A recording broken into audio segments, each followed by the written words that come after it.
Chapter 10. The property is carried off. The February morning looked grey and drizzling through the window of Uncle Tom's cabin. It looked on downcast faces, the images of mournful hearts.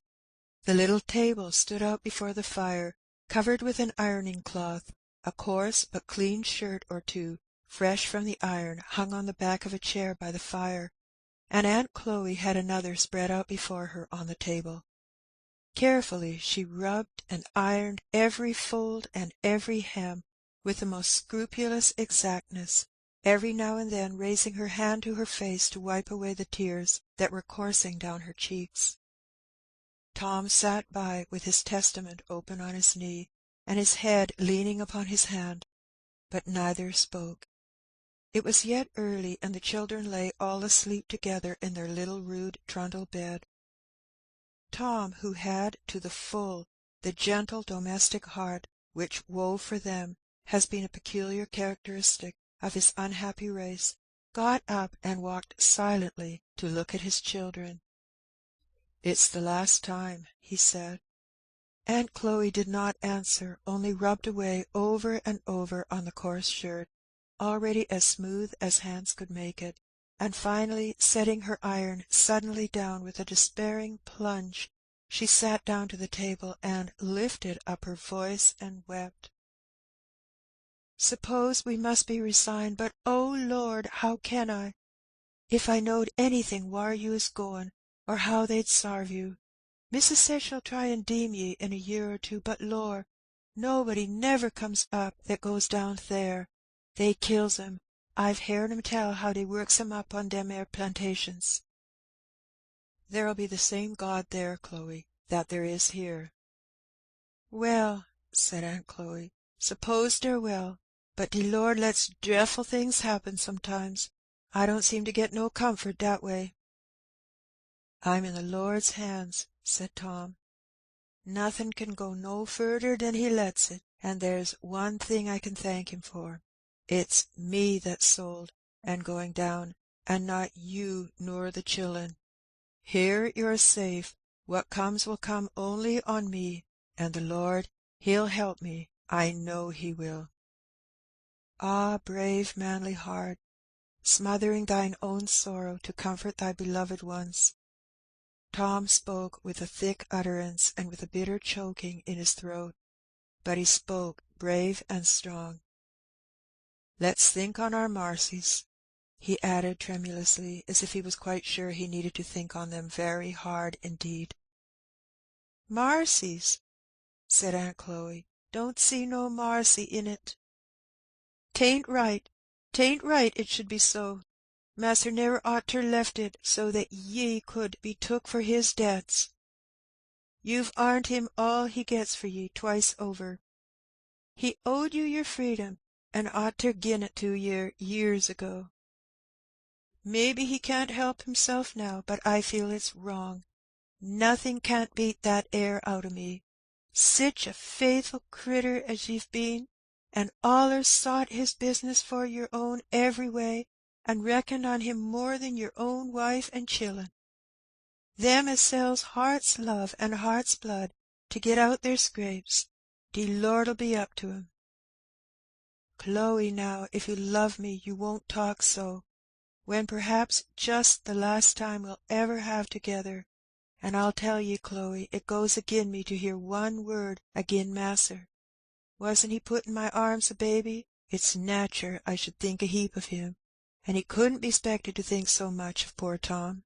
Mas'rs is used to havin' all these yere things done for 'em, and nat'ly they don't think so much on it. They can't be 'spected to, no way. Set him 'longside of other masters who's had the treatment and livin' I've had, and he never would have let this year come on me if he could have seed it aforehand. I know he wouldn't." "Well, anyway, there's wrong about it somewhere," said Aunt Chloe, in whom a stubborn sense of justice was a predominant trait. "I can't just make out where 'tis, but there's wrong somewhere, I'm clear o' that." "Yer ought to look up to the Lord above. He's above all. There don't a sparrow fall without Him." "It don't seem to comfort me by 'spected order. said Aunt Chloe. "But there's no use talkin'. I'll just wet up de corn cake and get ye one good breakfast, 'cause nobody knows when you'll get another."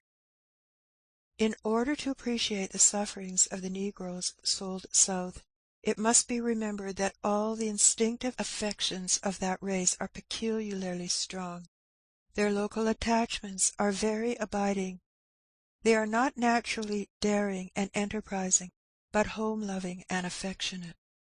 Add to this all the terrors with which ignorance invests the unknown, and add to this again that selling to the South is set before the negro from childhood as the last severity of punishment. The threat that terrifies more than whipping or torture of any kind is the threat of being sent down river. We have ourselves heard this feeling expressed by them, and seen the unaffected horror with which they will sit in their gossiping hours and tell frightful stories of that down river which to them is that undiscovered country from whose bourne no traveller returns. A slightly inaccurate quotation from Hamlet, Act 3, Scene 1, lines 369 to 370. A missionary figure among the fugitives in Canada told us that many of the fugitives confessed themselves to have escaped from comparatively kind masters, and that they were induced to brave the perils of escape, in almost every case, by the desperate horror with which they regarded being sold south, a doom which was hanging either over themselves or their husbands, their wives or children. This nerves the African, naturally patient, timid, and unenterprising, with heroic courage, and leads him to suffer hunger, cold, pain, the perils of the wilderness, and the more dread penalties of recapture. The simple morning meal now smoked on the table, for Mrs. Shelby had excused Aunt Chloe's attendance at the great house that morning. The poor soul had expended all her little energies on this farewell feast, had killed and dressed her choicest chicken, and prepared her corn cake with scrupulous exactness, just to her husband's taste, and brought out certain mysterious jars on the mantelpiece, some preserves that were never produced except on extreme occasions. "Lor, Pete," said Mose triumphantly, "han't we got a buster of a breakfast?" at the same time catching at a fragment of the chicken. Aunt Chloe gave him a sudden box on the ear.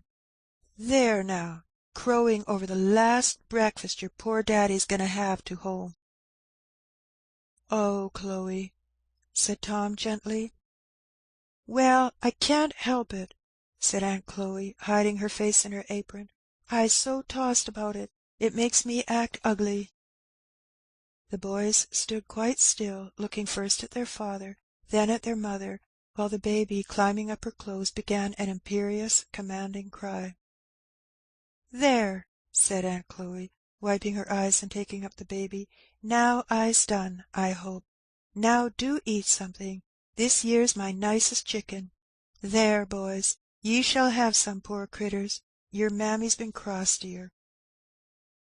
The boys needed no second invitation, and went in with great zeal for the eatables, and it was well they did so, as otherwise there would have been very little performed to any purpose by the party. "Now," said Aunt Chloe, bustling about after breakfast, "I must put up your clothes. Just like as not he'll take 'em all away. I know their ways, mean as dirt they is. Well, now, your flannels for rheumatiz is in this corner, so be careful, 'cause there won't be nobody make ye no more. Then here's your old shirts, and these yere is new ones. I toed off these yere stockings last night and put de ball in 'em to mend with. But, lor, who'll ever mend for ye?" And Aunt Chloe, again overcome, laid her head on the box side and sobbed. "To think on it, no critter to do for ye, sick or well. I don't raly think I ought to be good now." The boys, having eaten everything there was on the breakfast table, began now to take some thought of the case, and seeing their mother crying, and their father looking very sad, began to whimper and put their hands to their eyes. Uncle Tom had the baby on his knee, and was letting her enjoy herself to the utmost extent, scratching his face and pulling his hair, and occasionally breaking out into clamorous explosions of delight, evidently arising out of her own internal reflections. "Ay, crow away, poor crittur," said Aunt Chloe. "You'll live to see your husband sold, or maybe be sold yourself; and these yer boys, they's to be sold, I s'pose, too, just like as not, when dey gets good for somethin'. Ain't no use in niggers havin' nothin'." Here one of the boys called out, "There's missus a-comin' in." "She can't do no good. What's she comin' for?" said Aunt Chloe. Mrs. Shelby entered. Aunt Chloe set a chair for her in a manner decidedly gruff and crusty. She did not seem to notice either the action or the manner. She looked pale and anxious. "Tom," she said, "I come to—" and stopping suddenly and regarding the silent group, she sat down in the chair, and covering her face with her handkerchief, began to sob. "Lor, no, missus, don't," said Aunt Chloe, bursting out in her turn, and for a few moments they all wept in company. And in those tears they all shed together, the high and the lowly, melted away all the heart-burnings and anger of the oppressed. "O ye who visit the distressed, do ye know that everything your money can buy, given with a cold averted face, is not worth one honest tear shed in real sympathy?" "My good fellow," said Mrs. Shelby, "I can't give you anything to do you any good. If I give you money, it will only be taken from you. But I tell you solemnly and before God that I will keep trace of you, and bring you back as soon as I can command the money, and till then, trust in God." Here the boys called out that Mas'r Haley was coming, and then an unceremonious kick pushed open the door. Haley stood there in very ill humour, having ridden hard the night before, and being not at all pacified by his ill success in recapturing his prey. "Come," he said, "ye nigger, you ready?" "Servant, ma'am," said he, taking off his hat as he saw Mrs. Shelby. Aunt Chloe shut and corded the box, and getting up looked gruffly at the trader, her tears seeming suddenly turned to sparks of fire. Tom rose up meekly to follow his new master, and raised up his heavy box on his shoulder. His wife took the baby in her arms to go with him to the waggon, and the children, still crying, trailed on behind. Mrs. Shelby, walking up to the trader, detained him for a few moments, talking with him in an earnest manner, and while she was thus talking, the whole family party proceeded to the waggon that stood ready harnessed at the door. A crowd of all the old and young hands on the place stood gathered around it to bid farewell to their old associate. Tom had been looked up to, both as a head servant and a Christian teacher, by all the place, and there was much honest sympathy and grief about him, particularly among the women. "Why, Chloe, you bear it better'n we do," said one of the women, who had been weeping freely, noticing the gloomy calmness with which Aunt Chloe stood by the waggon. "I's done my tears," she said, looking grimly at the trader, who was coming up. "I does not feel to cry for dat 'ere old limb, nohow." "Get in," said Haley to Tom, as he strode through the crowd of servants, who looked at him with lowering brows. Tom got in, and Haley, drawing out from under the waggon seat a heavy pair of shackles, made them fast around each ankle. A smothered groan of indignation ran through the whole circle, and Mrs. Shelby spoke from the verandah. "Mr. Haley, I assure you that precaution is entirely unnecessary." "Dunno, ma'am, I've lost one $500 from this here place, and I can't afford to run no more risks." "What else could she 'spect on him?" said Aunt Chloe indignantly, while the two boys, who now seemed to comprehend at once their father's destiny, clung to her gown, sobbing and groaning vehemently. "I'm sorry," said Tom, "that Master George happened to be away." George had gone to spend 2 or 3 days with a companion on a neighbouring estate, and having departed early in the morning, before Tom's misfortune had been made public, had left without hearing of it. "Give my love to Master George," he said earnestly. Haley whipped up the horse, and with a steady, mournful look fixed to the last on the old place, Tom was whirled away.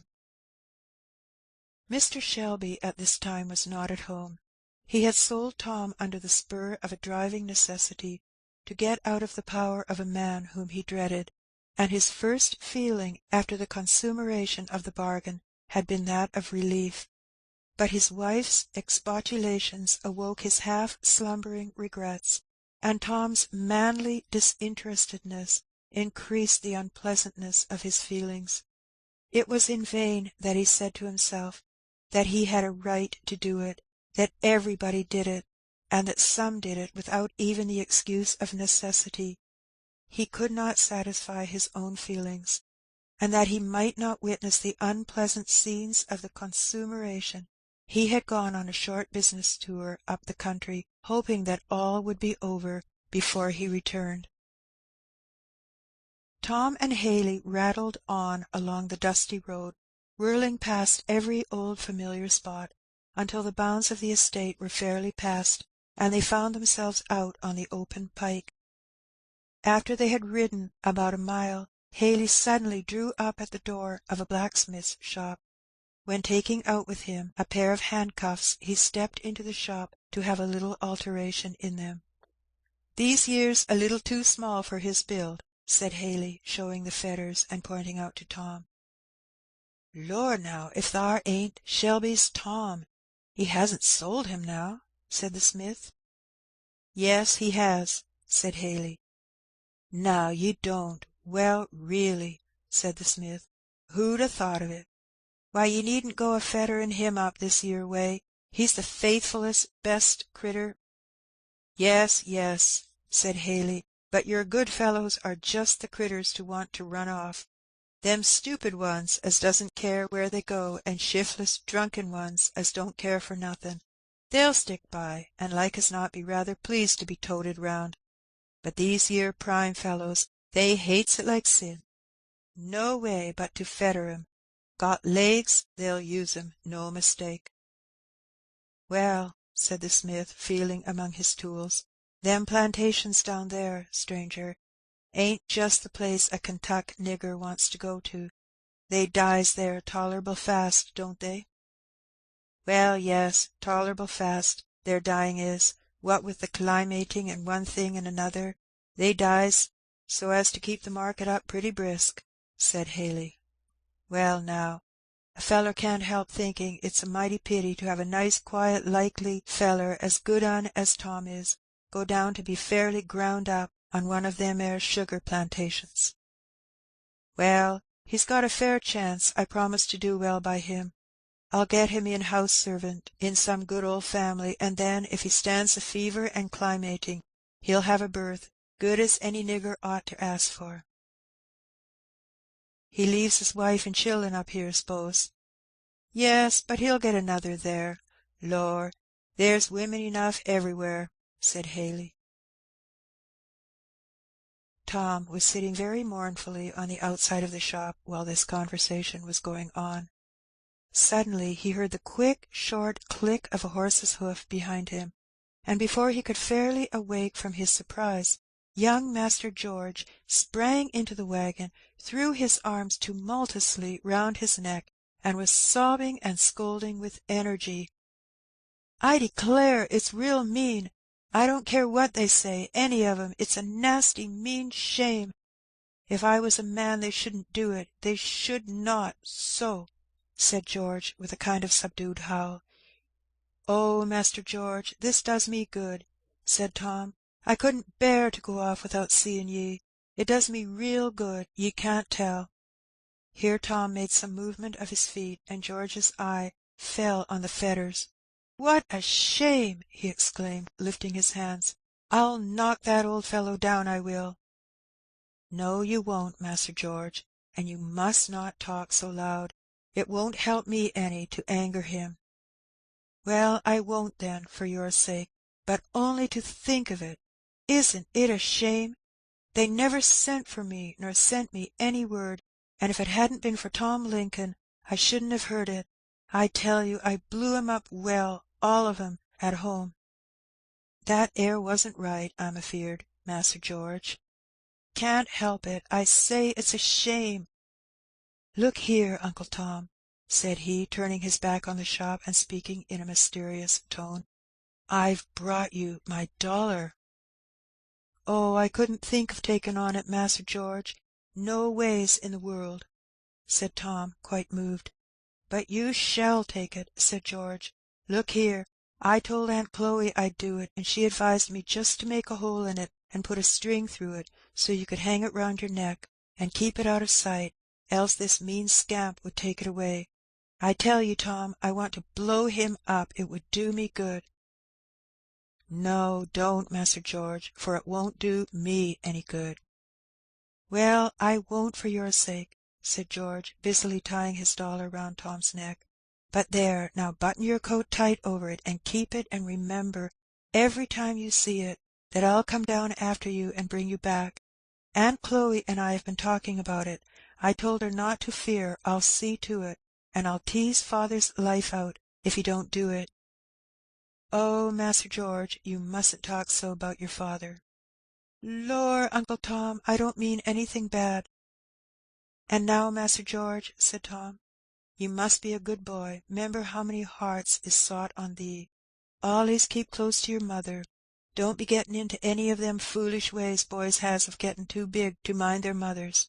Tell ye what, Master George, the Lord gives good many things twice over, but He don't give 'ee a mother but once. You'll never see sich another woman, Master George, if you live to be 100 years old. So now, you hold on to her, and grow up and be a comfort to her. There's my own good boy. You will now, won't ye?" "Yes, I will, Uncle Tom," said George seriously. "And be careful of your speaking, Master George. Young boys, when they comes to your age, is wilful sometimes. It is natur they should be. But real gentlemen, such as I hopes you'll be, never lets fall on words that isn't 'spectful to their parents. Ye ain't 'fended, Master George?" "No, indeed, Uncle Tom. You always did give me good advice." "I's older, you know," said Tom, stroking the boy's fine curly head with his large strong hand, but speaking in a voice as tender as a woman's, "and I sees all that's bound up in you. Oh, Master George, you has everything, larnin', privileges, readin', writin', and you'll grow up to be a great, learned, good man, and all the people on the place, and your mother and father'll be so proud on ye. Be a good masser, like your father, and be a Christian, like your mother. 'Member your Creator in the days of your youth, Master George." "I'll be real good, Uncle Tom, I tell you," said George. "I'm going to be a first-rater, and don't you be discouraged. I'll have you back to the place yet. As I told Aunt Chloe this morning, I'll build our house all over, and you shall have a room for a parlour, with a carpet on it, when I'm a man. Oh, you'll have good times yet." Haley now came to the door with the handcuffs in his hands. "Look here now, mister," said George, with an air of great superiority, as he got out, "I shall let father and mother know how you treat Uncle Tom." "You're welcome," said the trader. "I should think you'd be ashamed to spend all your life buying men and women and chaining them like cattle. I should think you'd feel mean," said George. "So long as your grand folks wants to buy men and women, I'm as good as they is," said Haley. "'Tain't any meaner sellin' on 'em than it is buyin'." "I'll never do either when I'm a man," said George. "I'm ashamed this day that I'm a Kentuckian. I always was proud of it before." And George sat very straight on his horse, and looked round with an air as if he expected the State would be impressed with his opinion. "Well, good-bye, Uncle Tom. Keep a stiff upper lip," said George. "Good-bye, Master George," said Tom, looking fondly and admiringly at him. "God Almighty bless you. Ah, Kentucky hasn't got many like you," he said, in the fullness of his heart, as the frank, boyish face was lost to his view. Away he went, and Tom looked till the clatter of his horse's heels died away, the last sound or sight of his home. But over his heart there seemed to be a warm spot where those young hands had placed that precious $1. Tom put up his hand and held it close to his heart. "Now, I tell you what, Tom," said Haley, as he came up to the waggon and threw in the handcuffs, "I mean to start fair with ye, as I generally do with my niggers, and I'll tell ye now, to begin with, you treat me fair, and I'll treat you fair. I ain't never hard on my niggers. Calculates to do the best for 'em I can. Now, you see, you'd better just settle down comfortable, and not be trying no tricks, 'cause nigger tricks of all sorts I'm up to, and it's no use. If niggers is quiet, and don't try to get off, they has good times with me, and if they don't, why that's their fault, and not mine." Tom assured Haley that he had no present intentions of running off. In fact, the exhortation seemed rather a superfluous one to a man with a great pair of iron fetters on his feet. But Mr. Haley had got in the habit of commencing his relations with his stock with little exhortations of this nature, calculated, as he deemed, to inspire cheerfulness and confidence, and prevent the necessity of any unpleasant scenes. And here, for the present, we take our leave of Tom, to pursue the fortunes of other characters in our story. End of chapter 10.